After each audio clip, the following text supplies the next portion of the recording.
Hello, everyone, and welcome. I'm here today with Christina Hunt. She's a respiratory therapist, and she has agreed to help us out by producing some exercise videos for us to use while we are all in home quarantine for the coronavirus outbreak. And so I would just like to say hi, Christina, and would you like to share a little bit about yourself? Absolutely. Thank you for having me. Again, my name is Christina Hunt, and I'm a respiratory therapist here in Richmond, Virginia. I work in a pulmonary rehab, and I have so for the last 10 years.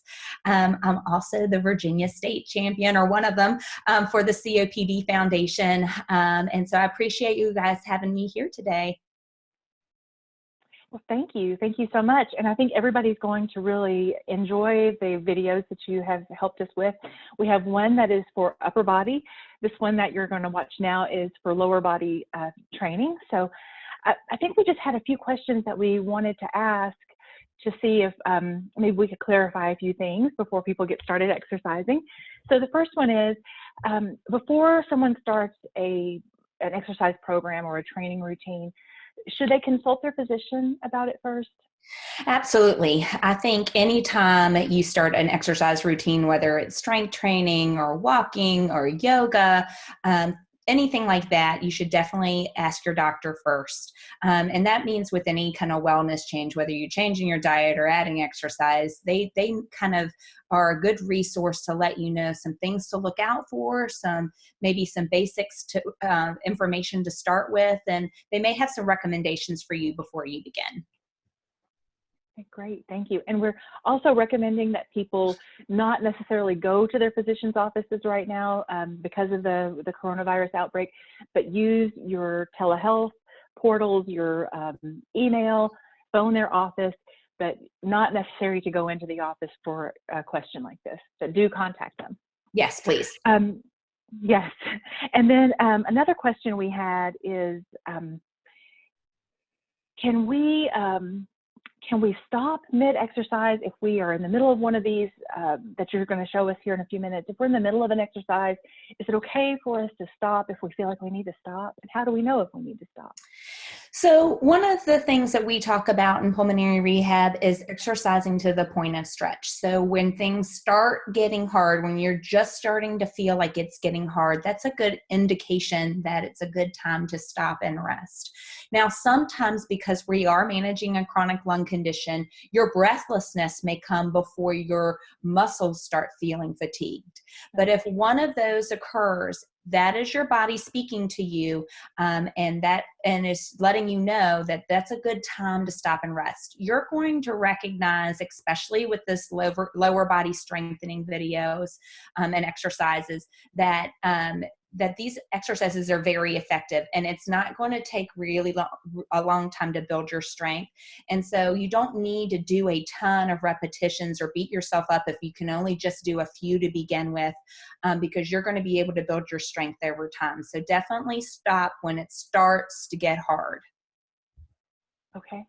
And I did have a question about lower body training in particular, and I was wondering, can you share with us a little bit about why it's important, especially for the lower body, to do exercises?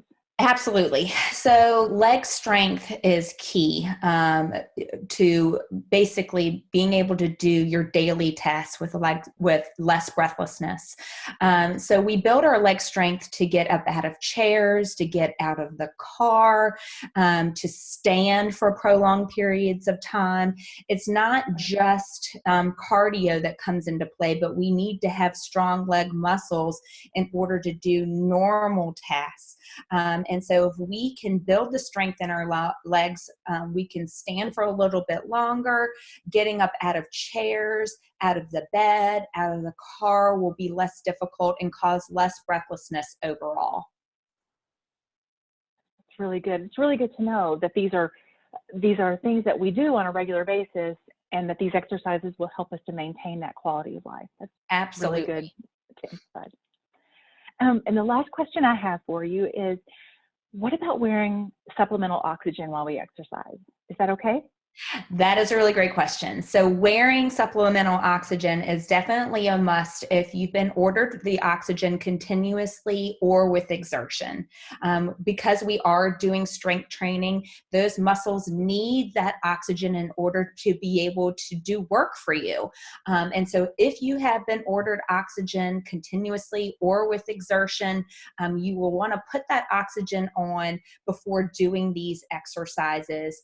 I know sometimes the tubing can be a little cumbersome, and it may take a little figuring out on whether or not you want to run the tubing behind or down in front of you and behind you. But it's very important to wear that supplemental oxygen because you will be exerting yourself, and those muscles need that oxygen to be able to do work for you and to build your strength. Well, thank you. And I just really want to encourage people to exercise along with Christina through these videos. We also have another video that she did for us that is upper body strength training. And I think that is a vital part of pulmonary rehab as well. And so I want us to just make sure that we are following the rules, contact your doctor, make sure that you're in a safe environment when you're exercising, using your oxygen if it's prescribed, and making sure that you exercise only to the point of stretch and not point of pain. Yes. So those are great tips. Yes. Thank you so much, Christina. Thank you for having me. I appreciate it. Thank you so much. I hope you guys enjoy this video and also get a chance to view the upper body strength training as well. Thank you so much. Hey guys, I'm Christina Hunt. I'm a respiratory therapist here in Richmond, Virginia. I work at a pulmonary rehab and I write a blog called Breathe, Live, Fit. The COPD Foundation has asked me today to review some leg strengthening exercises with you. As you know, leg strength is very important.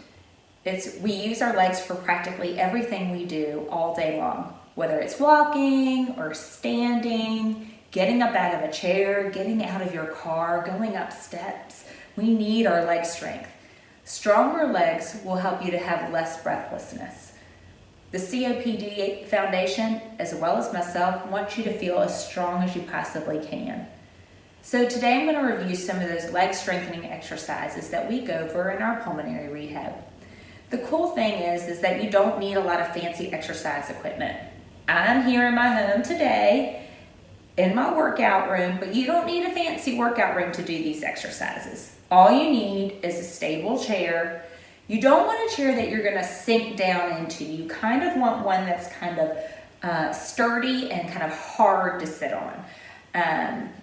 It can have armrests, especially if you're a person that needs armrests to get up and out of the chair. But what you want is just a plain old kitchen chair or a simple chair like I've got here today. Is all you really need to do these exercises. Now, I have 3 rules when it comes to doing any kind of strengthening exercises. The first rule is I want you to breathe. This is an excellent time to use those breathing techniques you might have learned in the past, like your pursed lip breathing technique. Breathing in through your nose, blowing out through pursed lips. My second rule is I want you to go slow. Going slow is going to prevent any injury. Going slow will prevent any accidents from happening. And going slow will help us use gravity for us to work against when it comes to increasing our strength. And the third rule I have is if it hurts, don't do it.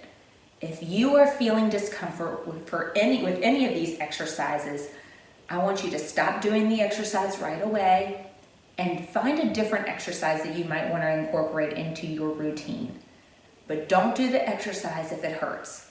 Our goal here is not no pain, no gain. Our goal is to exercise to the point of stretch, till the exercise starts getting hard, and then you want to back off or stop doing the exercise and go on to the next one. Each and every day you're going to find that you're going to be able to do more and more, and you'll get more strength in your legs, and you'll feel stronger doing your daily tasks. So let's get to it. All right, so the first thing I'm going to do is I'm going to grab a chair here, and we're going to go over some sit to stands. Now, what I like about a sit to stand, especially for our population, is one, we've got a chair behind us. Normally, I might, if it was somebody who was very high level, we may want to instruct something like a squat that would be in an open air environment. But I want you to do a sit to stand, or you can do an almost sit to stand in front of a chair. The chair is kind of your little safety system here. It's going to prevent you from falling, and if you're new to exercises, it's a great way to get started with something like a squat, so to speak. So we're going to come in front of the chair. You'll want to kind of back up to the chair, stand in front of it, all right? If you're new to doing these exercises or any leg strengthening exercises, you may find that when you go to sit, that you do need to sit down. If you want to make it more challenging, you're going to go to the sitting position and hover just above the chair and then stand up. Make sure when you stand up that you press through the heels of the foot. You don't want to press through the toes, because pressing through the toes may send you forward, okay? So we're going to press through the heels. So we're going to demonstrate that just now. Make sure I'm in front of my chair, all right? Again, if you are not feeling like you are strong in your legs, go ahead and sit all the way down before you stand up. If you want more of a challenge, hover above. Let's get to it. So I'm going to stand here and I'm going to go back, hover above my chair, and then come right back up, pressing through my heels. I'll do one where I sit down as well. Let's do it again. All the way down, I'm going to sit, and if need be, I stand right back up, pressing through those heels. Again, we're going to hover back down and back up. Let's do it one more time. Really sticking the booty out and back up. Nice job. Remember to breathe through those exercises. Remember to go slow. And if you experience pain, go ahead and stop. All right, let's move on to the next exercise. The next exercise is going to be calf raises. Now, with calf raises, you're going to come back behind your chair, okay? You can easily do this at your kitchen counter as well.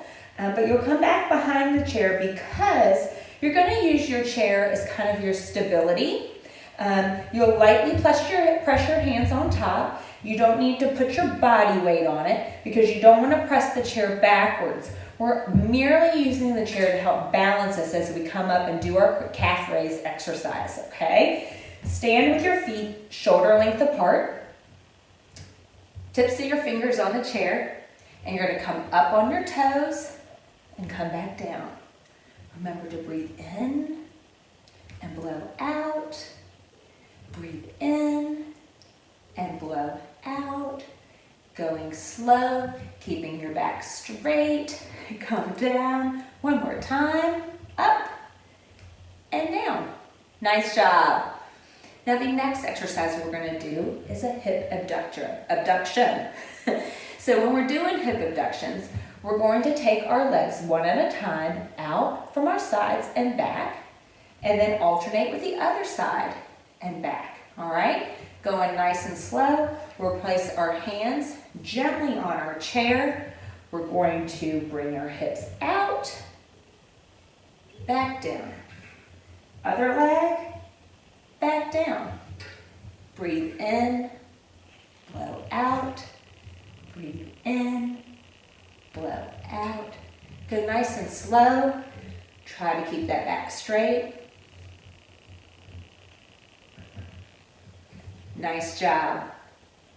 One more. Good job. All right. The fourth exercise I have for you is a hip extension. This is great for the hamstrings, and this is great for the glutes as well. I'm going to move my chair just slightly forward, just a little bit, so I can be in the frame so that you can see how to do the hip extension, or some people call this a hamstring exercise. So you're going to bring your legs back behind you and alternate. When I bring my leg back, I'm going to pause for a second and squeeze. That squeeze really gets that muscle engaged, okay? So let's go ahead and get to it. Feet shoulder length apart. I'm going to bring the hip back, the leg back, and down, leg back, and down, back, squeeze, down. Remember to breathe. Oh yeah, that's right, breathing. Back and down, back and down. Nice job. Really squeeze those muscles. We'll really engage those muscles and it'll make them stronger as you go. The last exercise we're going to do is a knee extension. I'm going to bring my chair back a little bit so you guys can see this exercise. This is wonderful for the quadricep muscle, which is the muscles right in front of your thighs. You'll go ahead and have a seat in that chair, keeping your back straight. Again, if you have arm rests, that's fine. You can rest your arms there. I'm just going to leave mine to dangle beside me. Again, remember your pursed-lip breathing, and you're going to raise your legs by bending at the knees one at a time. I'm going to kick it up, squeeze, and down, up, squeeze, and down, up, down, up, down. Remember to breathe. And one more. Nice job, you guys. Well, I'm glad I could be here with you guys today. I'm glad we could do some leg strengthening exercises. Thank you for having me. Good luck with your workout, and I'll see you later. Bye.